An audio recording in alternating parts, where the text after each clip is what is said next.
Let's talk about potential. I was in junior high school, and I remember having a social studies teacher who she just would go on and on about potential. She had a special program after school. You could get involved, potential, potential, potential. And we hear about this. We have untapped potential. You hear we're only operating at 40% of our abilities. People will say that. The implication is that we have reservoirs of potential that we're just not accessing because we're not doing the right things, thinking the right things. I know you've now researched this topic extensively. You have a new book on this topic. Tell us about potential. Do we all have huge reservoirs of potential that we are not accessing? And of course, I and everyone else wants to know, how can we access those? But maybe you could also tell us some of the myths around potential, and tell us about potential. Such a sticky topic for all the right reasons.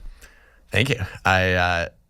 It's one of those things where you've had this experience, I'm sure, many times where you start thinking and talking about a topic and you realize it's been your whole life, but you didn't see it until then. And I feel that way about potential. I think that I've been passionate about helping people achieve their potential as long as I can remember. I think every goal I've ever set has been about stretching my potential in one way or another, or at least realizing it. And what I've become so struck by as I've studied this topic is we all have hidden potential, but we don't know how to unlock it. So why do we often underestimate our own potential? We judge ourselves by our starting abilities. And this is more common for people with fixed mindsets, but even people with growth mindsets. You try a new skill, it doesn't go well, and you think, this is not for me. I'm not cut out for this.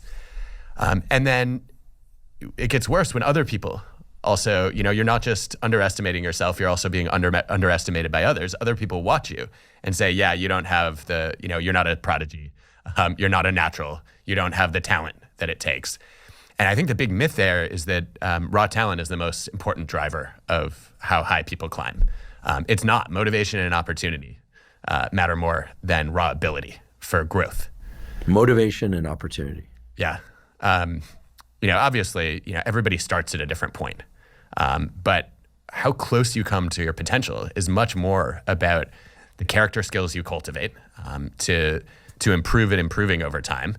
And then whether you're in a situation where you have access to the knowledge that you need and the tools you need to keep growing. And so